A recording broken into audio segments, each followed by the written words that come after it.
Assalamu alaikum. Minister of State and Special Advisor to the Prime Minister, Romina Khurshid Alam. Guest of Honor, Khusrav, Sharifov, I'm going to look for everybody sitting, not sure where you went. Recovery Advisor, UNDP. Asif Shirazi, Country Director, Islamic Relief Pakistan. Distinguished panelists, fellow diplomats, representatives of civil society, NGOs, honored guests, and my fellow Canadian from Islamic Relief Canada. I don't know where you went. There you are.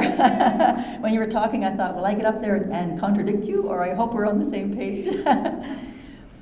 It's a real pleasure to be with you here today. 2 months ago to the day, I boarded the airplane in Ottawa to come to my new post in Islamabad. I had just served as Canadian ambassador to Poland for 4 years, where on February the 24th of last year, my #1 priority became the Canadian response to the Russia's illegal invasion of Ukraine. Over the summer, especially knowing that I would be heading to Pakistan in the fall, I followed the devastating impacts of the 2022 monsoon floods as closely as I could, and I was gratified to see Canada's quick response, which was followed by a visit from Canada's Minister for International Development, Hijat Saijan. And like everyone else who was watching, which was most of the world, I was impressed with Pakistan's Minister for Climate Change, Sharifov, who at COP27 led the push to get the world to commit to establishing the Loss and Damage Fund.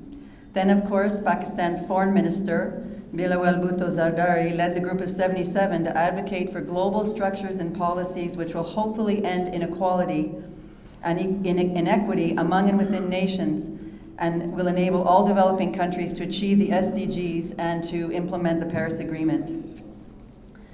Last week's international conference on climate resilient Pakistan in Geneva further highlighted Pakistan's efforts and resolve to address climate change. I would like to congratulate Minister of State Alam on the successful conclusion of the conference. Aapko bahut mubarak ho. And of course, Canada was present, and we increased our support to Pakistan at this important event last week. If you will permit me, as we are just meeting for the first time, and this is my first public speech, other than small speeches up in Gilgit-Baltistan and Chitral, I wanted to share that while I was ambassador to Poland, I initiated a project at the Canadian Embassy, Warsaw, that led to our embassy, with the help of all staff, being the only embassy in the entire network to get a Gold Standard Award for environmental sustainability.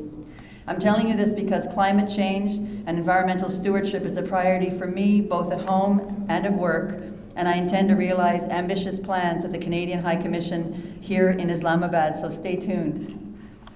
Today's event is a timely effort to highlight the issues and challenges faced by the people of Pakistan, particularly in remote areas like Balochistan. And I should add that, like countries all over the world, Canada, as my colleague mentioned, Canada experienced plenty of severe weather events in 2022 alone, from hurricanes to substantial snowstorms, drought, flooding. In September 2022, Atlantic Canada felt the wrath of Hurricane Fiona. Lives were lost, homes destroyed, and coastlines severely eroded. Extreme weather events are shattering economies and threatening human security. There are other significant challenges facing the world: Russia's illegal invasion of Ukraine, energy and food security, inflation. However, the cost of climate inaction far outweighs the cost of taking action. We have all heard how the massive flooding in Pakistan affected more than 33 million people, threatening their livelihoods, food security, and long-term well-being.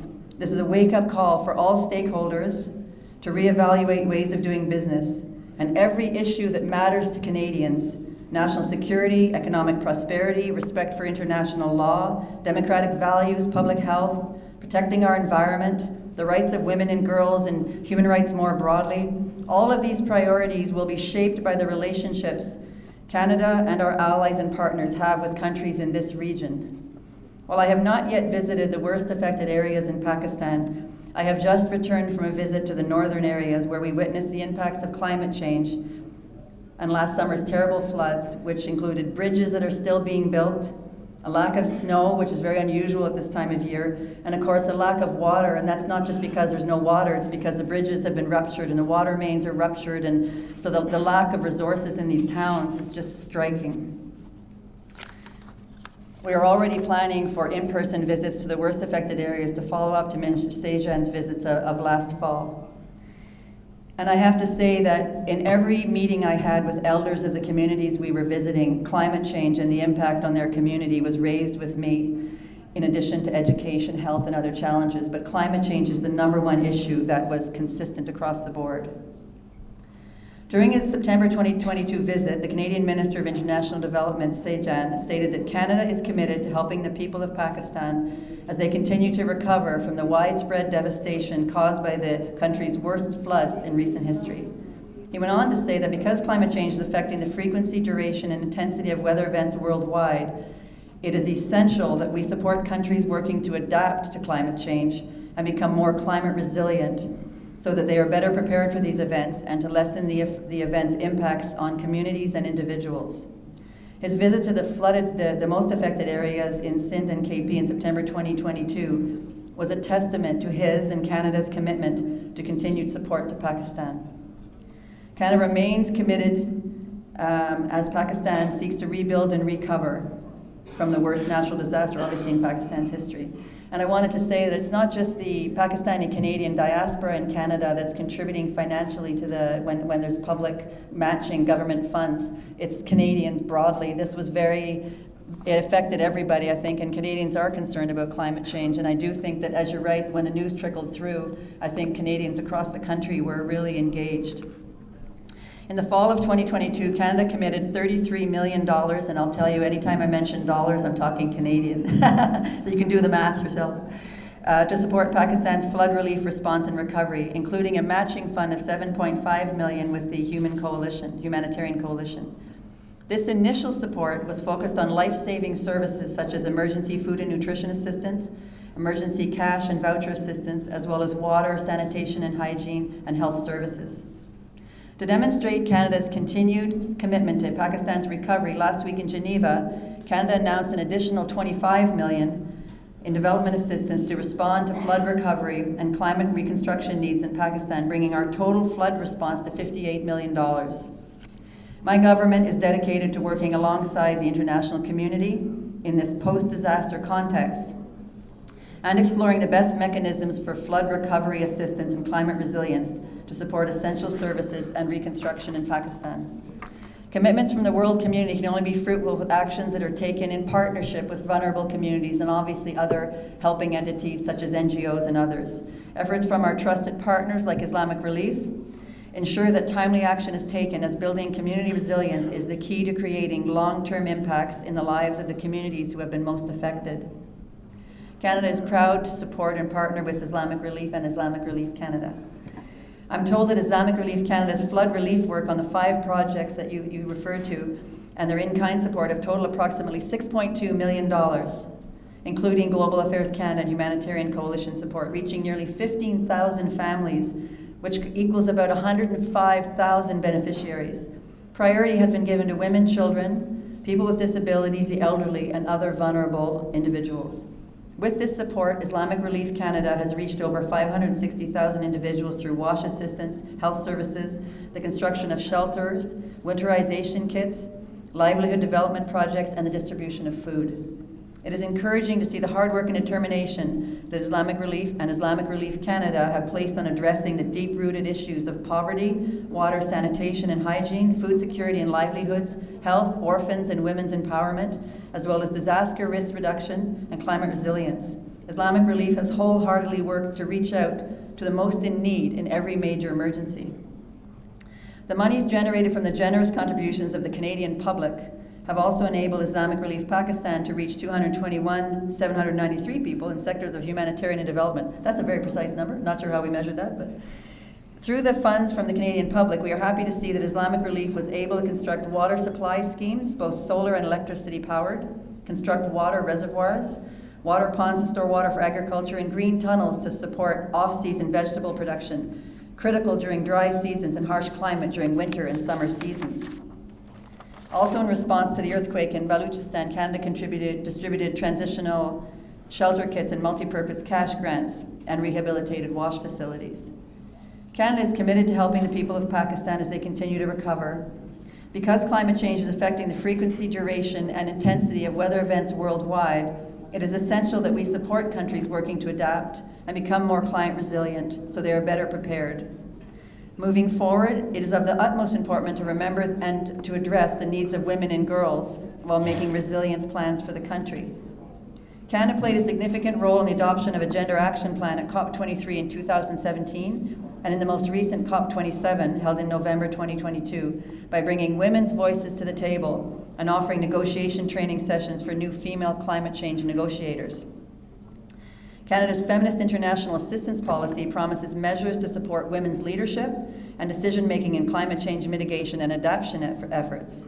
In line with our Feminist International Assistance Policy, at least 80% of climate finance projects integrate gender equality considerations in recognition that women and girls are powerful agents of change.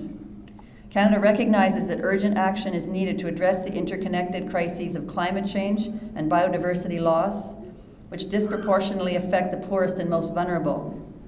We will continue to work with our partners to embed climate action and recovery efforts to build back better, especially following COVID-19, which also disproportionately affected women, and to create economies and societies that are stronger, more sustainable, resilient, and equitable than before.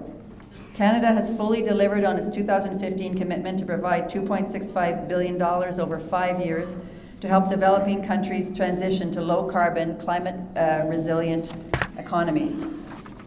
And we doubled our international climate finance commitment to $5.3 billion over 5 years, and that's a 2021 to 21-26 cycle, to support developing countries' transition to low-carbon, climate-resilient, nature-positive, and inclusive sustainable development. This commitment dedicates 40% of funding to climate adaptation projects and a minimum of 20% of funding to projects that leverage nature-based climate solutions that contribute to biodiversity benefits. And to return to my trip up north, I visited a passive solar greenhouse that was funded by Global Affairs Canada with the support of the Aga Khan Rural Support Program. And there is a woman in this small town who applied for a grant to build a passive solar greenhouse. And so I was lucky enough to see the only tomato ever grown in Gilgit-Baltistan at this time of the year, and it was this gorgeous, robust tomato. And this wonderful woman who is supporting her community and her family is also selling seedlings that she's growing in this greenhouse so farmers can start their summer cycle earlier and have more yield. Like, it was just super impressive, and these are small dollar projects that make such a difference, and this was a woman entrepreneur. On January 10, 2023, Canada released the Indo-Pacific Strategy, which specifically mentions Pakistan in the context of climate change and with regard to strengthening people-to-people exchanges as well as strengthening international assistance. As per the strategy, Canada committed to continue to provide critical humanitarian assistance, especially in times of crisis such as the recent floods in Pakistan. Our Indo-Pacific Strategy puts forward an ambitious, comprehensive, and integrated policy framework for Canadian engagement across the region. It is supported by dedicated new investments totaling nearly $2.3 billion to enable unprecedented engagement from across the Government of Canada, all agencies and departments. This strategy includes support to Pakistan's bilateral development assistance programs to address poverty reduction, address gender gaps and inequality through a human rights, feminist-based approach. As part of this strategy, a new program called Disaster Risk and Resilience Support, $52.4 million over 5 years, will help reduce the number of disaster-affected people, damages to important infrastructure, and direct economic losses. I look forward to seeing how these new initiatives roll out, and when I was meeting with communities across the northern areas, I was inviting them to do their research. Who is going to be leading in Pakistan on seeing that these funds flow to the most effective project delivery entities in the country so they're effective, because there's a lot of money on the table and there's a lot of potential here, so I look forward to seeing how it all plays out.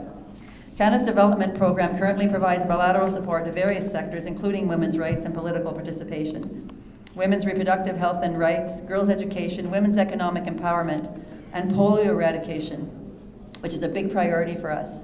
In 2021-22 alone, Canada provided $24 million in development assistance in these areas. So climate change has become Pakistan's biggest development challenge in spite of having a rich and elaborate ecosystem of national and provincial level policies and action plans, as was mentioned by the previous chair of the panel. Yet there needs to be integration and mainstreaming of gender in development planning. Linking gender equality with climate change more clearly, directly, and strongly will contribute to climate resilience and coping mechanisms of communities. We encourage partners to continue working and innovating community-based adaptation models that support women in local contexts, clean, green, low-technology solutions. Finally, today's debate among experts, stakeholders from different provincial, national departments, and stakeholders on the climate impact in Balochistan is a learning opportunity for me, since this is my first engagement with partners on this issue in this country. And it will prepare me for my visit to the most affected areas. I think we're going next month.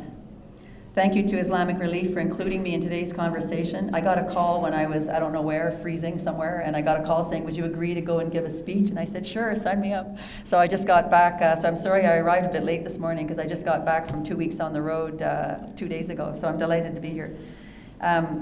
And thank you to all the speakers on the previous panel for generating insightful debate on the holistic approach required to tackle climate change. Aap saab ki tawajjo ka shukriya. Thank you.